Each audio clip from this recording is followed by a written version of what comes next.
मुक्क मुलीचं प्रेम भाग 2. आरवच्या आईने लग्नाचा विषय काढल्यानंतर आरव दिवसभर अस्वस्थ होता. तो स्वतःलाच प्रश्न विचारत होता, अन्वी माझ्यासाठी फक्त मैत्रीण आहे की त्यापेक्षा काही जास्त. दुसऱ्या दिवशी अन्वी तिच्या छोट्याशा शिवणकामाच्या दुकानात काम करत होती. तेवढ्यात एक श्रीमंत महिला आली. तिने अन्वीकडे पाहून तुच्छतेने म्हटलं, तुला बोलताच येत नाही, माझा ड्रेस कसा समजून घेणार. दुकानातील सगळेजण अन्वीकडे पाहू लागले. अन्वीच्या डोळ्यात पाणी आलं. तेवढ्यात आरव तिथे आला. त्याने शांतपणे त्या महिलेला विचारलं, तुम्ही ड्रेस शिवायला आवाज शोधताय की कला. महिला गप्प झाली. आरव पुढे म्हणाला, अन्वीला बोलता येत नाही, पण तिच्या हातातील कला 1000 शब्दांपेक्षा मोठी आहे. महिलेला स्वतःची चूक समजली.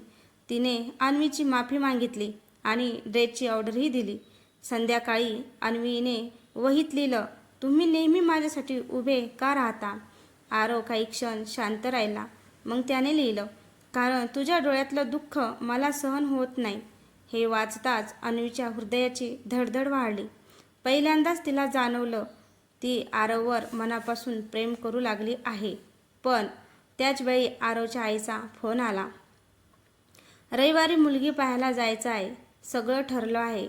हे ऐकताच आरवच्या चेहऱ्यावरील हसू क्षणात नाहीसं झालं आणि दूर उभी असलेली अन्वी हे सगळं पाहत होती. रविवार उजाडला. आरव आईसोबत मुलगी पाहायला निघाला. त्याच्या मनात मात्र अन्वीचाच चेहरा होता. जर मी दुसऱ्या कुणाशी लग्न केलं तर अन्वीचं काय, हा प्रश्न त्याला सतावत होता. इकडे अन्वी दुकानात बसली होती. कामात तिचं मन लागत नव्हतं. तिने वही उघडली. पहिल्या पानावर आरवने लिहिलेलं वाक्य दिसलं, तू स्वतःवर विश्वास ठेव. अन्वीच्या डोळ्यातून न कळत अश्रू ओघळले. तिला वाटलं, आज कदाचित आरव कायमचा दुसऱ्याचा होईल. आरव मुलगी पाहायला पोहोचला. सगळे गप्पा मारत होते. मुलगी चांगली होती, शिकलेली होती, पण आरवच्या चेहऱ्यावर आनंद नव्हता. अचानक मुलीने विचारलं, तुम्ही एवढे शांत का आहात. आरव काही क्षण गप्प राहिला. मग म्हणाला, कारण माझं मन आधीच कुणाकडे तरी हरवलं आहे. सगळे आश्चर्यचकित झाले. आरवच्या आईने त्याच्याकडे पाहिलं. म्हणजे तू कोणावर प्रेम करतोस. आरवने पहिल्यांदाच होकारार्थी मान हलवली. संध्याकाळी आरव थेट अन्वीच्या दुकानात आला. पण दुकान बंद होतं. शेजाऱ्याने सांगितलं दुपारी काही गुंड आले होते, दुकानाची तोडफोड केली आणि अन्वी रडत रडत कुठेतरी निघून गेली. हे ऐकताच आरवच्या पायाखालची जमीन सरकली. तो वेड्यासारखा अन्वीचा शोध घेऊ लागला, पण अन्वी कुठे दिसत नव्हती. रात्रभर आरवने अन्वीचा शोध घेतला. तिने नेहमी जाणाऱ्या प्रत्येक ठिकाणी तो गेला. शिवणकाम केंद्र, मंदिर, बाग, पण अन्वीचा काहीच पत्ता नव्हता. आरवच्या मनात भीती वाढत होती. दुसऱ्या दिवशी सकाळी एका सरकारी रुग्णालयातून आरवला फोन आला. डॉक्टर एका तरुण मुलीला बेशुद्ध अवस्थेत आणलं आहे. तिच्याकडे कोणतंही ओळखपत्र नाही. आरव ताबडतोब रुग्णालयात पोहोचला. बेडवर पडलेल्या मुलीकडे पाहताच त्याच्या डोळ्यात पाणी आलं.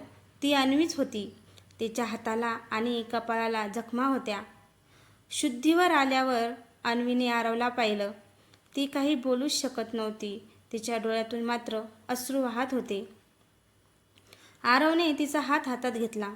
तो म्हणाला, आता मी तुला एकटी सोडणार नाही. अन्वीने थरथरत्या हाताने वही मागितली. तिने लिहिलं, माझ्यामुळे तुमचं आयुष्य खराब होईल, माझ्यापासून दूर राहा. हे वाचून आरवच्या डोळ्यात वेदना दाटल्या. तो शांतपणे म्हणाला, आयुष्य खराब होत नाही अन्वी, चुकीच्या माणसामुळे होतं. आयुष्य खराब होत नाही अन्वी, चुकीच्या माणसामुळे होतं आणि तू माझ्या आयुष्यातली सर्वात चांगली व्यक्ती आहेस. इतक्यात रुग्णालयात एक पोलीस अधिकारी आला. त्याच्या हातात CCTV फुटेज होतं. तो म्हणाला, डॉक्टर, दुकान फोडणारे गुंड सापडले आहेत, पण त्यांनी हे स्वतःहून केलं नाही. आरवने विचारलं, मग त्यांना कुणी पाठवलं. पोलीस अधिकाऱ्याने एक फोटो आरवच्या हातात दिला. तो फोटो पाहताच आरवच्या चेहऱ्याचा रंग उडाला, कारण त्या फोटोमध्ये दिसणारी व्यक्ती त्याच्या स्वतःच्या काकाची होती. त्या फोटोमध्ये दिसणारी व्यक्ती त्यांच्या स्वतःच्या काकाची होती. पोलीस अधिकाऱ्याने दिलेला फोटो पाहून आरव हादरला. तो फोटो त्याच्या काका विजयरावांचा होता. आरव विश्वासच ठेवू शकत नव्हता. हे अशक्य आहे. काका असं कधीच करणार नाहीत. पोलीस अधिकारी शांतपणे म्हणाला. पुरावे खोटं बोलत नाही. डॉक्टर आरव थेट काकांच्या बंगल्यावर गेला. काका, अन्वीचं दुकान का फोडलं? विजयराव काही क्षण शांत राहिले. मग हसत म्हणाले, कारण ती मुलगी तुझ्या आयुष्यात येऊ नये. आरव रागाने ओरडला. का? विजयराव म्हणाले, तू मोठ्या घरचा आहेस आणि ती गरीब मुक्की मुलगी. समाज हसेल, तुझं भविष्य खराब होईल. आरवचा आवाज ठाम झाला. भविष्य पैशाने नाही, माणुसकीने घडते.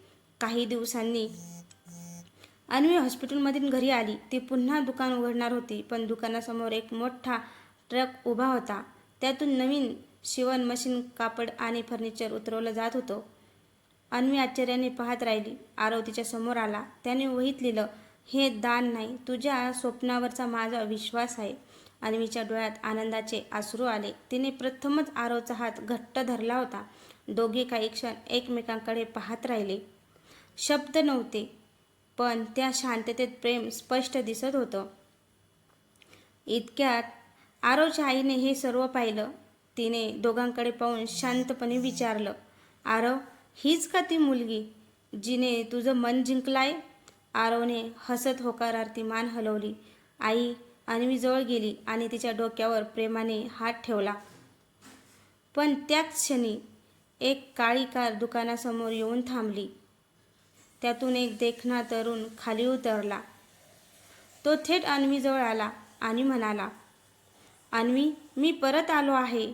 आरव आणि अन्वी दोघेही आश्चर्याने त्याच्याकडे पाहत राहिले. दुकानासमोर उभा असलेला तरुण पाहून अन्वीच्या चेहऱ्यावर आश्चर्य उमटलं. तो हसत म्हणाला, अन्वी, मला ओळखलंस का? अन्वी, मला ओळखलंच नाही का? अन्वी काही क्षण त्याच्याकडे पाहत राहिली. मग तिने हलकसा मान हलवली. आरव शांतपणे उभा होता. त्याला काहीच समजत नव्हतं. तो तरुण म्हणाला, मी सिद्धार्थ, शिवणकाम प्रशिक्षण केंद्रात तुझ्यासोबत होतो. 2 वर्षापूर्वी माझी नोकरी पुण्यात लागली आणि अचानक जावं लागलं. अन्वीच्या चेहऱ्यावर हलकसं हसू आलं. तिने वहीत लिहिलं, इतक्या दिवसांनी कसा काय? सिद्धार्थ म्हणाला, मी परत आलो आणि तुझं स्वतःचं दुकान पाहून खूप आनंद झाला. आरवनेही हसत त्याच्याशी हस्तांदोलन केलं. सिद्धार्थने आरवकडे पाहून विचारलं, हे अन्वीने वहीत लिहिले, डॉक्टर आरव, माझा सर्वात चांगला मित्र. हे वाचून आरवच्या चेहऱ्यावर हसू आलं. पण मनात मात्र एक हलकीशी खंत दाटली. फक्त मित्र? काही दिवसांनी दुकानात खूप ग्राहक येऊ लागले. सिद्धार्थही वेळ मिळाला की दुकानात मदत करायचा. हे पाहून आरवच्या मनात पहिल्यांदा थोडीशी मत्सराची भावना निर्माण झाली. एका संध्याकाळी तो दुकानात आला. सिद्धार्थ आणि अन्वी दोघे मिळून एका लहान मुलीसाठी फ्रॉक शिवत होते. दोघेही मनापासून हसत होते. आरव काही क्षण शांतपणे ते दृश्य पाहत राहिला आणि नकळत तिथून निघून गेला. अन्वीने मागे वळून पाहिलं, पण तोपर्यंत आरव दिसेनासा झाला होता. तिच्या मनात एकच प्रश्न होता, आरव अचानक न बोलता का निघून गेला? दुसऱ्या दिवशी अन्वी दुकान उघडत होती, पण तिचं लक्ष सतत रस्त्याकडेच होतं. आज आरव येईल का? सकाळ गेली, दुपार झाली, पण आरव आला नाही. अन्वीचं मन बेचैन झालं. संध्याकाळी सिद्धार्थ म्हणाला, अन्वी, आज तू खूप शांत आहेस. अन्वीने वहीत लिहिलं, डॉक्टर आरव आज आले नाहीत. सिद्धार्थ हसला. मग फोन कर ना. अन्वीने मान खाली घातली. तिला स्वतःहून त्रास द्यायचा नव्हता. दुसरीकडे आरव हॉस्पिटलमध्ये काम करत होता, पण त्याचंही कामात मन लागत नव्हतं. एक नर्स म्हणाली, सर, आज तुम्ही खूप अस्वस्थ दिसताय. आरव हसण्याचा प्रयत्न करत म्हणाला, काही नाही. पण त्याच्या मनात सतत एकच विचार.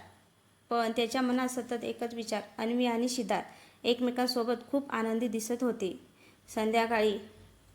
संध्याकाळी आरवची आई त्याच्या खोलीत आली. ती म्हणाली, बाळा, प्रेमात एक गोष्ट लक्षात ठेव. आरव आश्चर्याने म्हणाला, काय आई? आई हसली. विश्वास नसला तर प्रेम टिकत नाही. हे ऐकून आरव काही क्षण विचारात पडला. त्याच रात्री अन्वी दुकान बंद करून घरी जात होती. अचानक जोराचा पाऊस सुरू झाला. तिच्याकडे छत्री नव्हती. तेवढ्यात तिच्यासमोर एक कार येऊन थांबली. कारचं दार उघडलं. आत आरव बसला होता. तो खाली उतरला. त्याने छत्री उघडली आणि काहीही न बोलता अन्वीजवळ उभा राहिला. अन्वीने वही काढली आणि लिहिलं. तुम्ही माझ्यावर रागावलात का? आरवने तिच्या हातातून वही घेतली.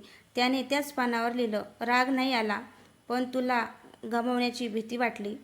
हे वाचताच अन्वीच्या डोळ्यात आनंद अश्रू आले. तिने पहिल्यांदाच आरवचा हात अलगद हातात घेतला आणि दोघेही एकाच छत्रीतून शांतपणे घरी निघाले. तर मित्रांनो, तुम्हाला हा भाग कसा वाटला आणि ही कथा कशी वाटली कमेंटमध्ये नक्की सांगा. आणि आपल्या चॅनलवर नवीन असेल तर चॅनलला सबस्क्राईब करा. धन्यवाद.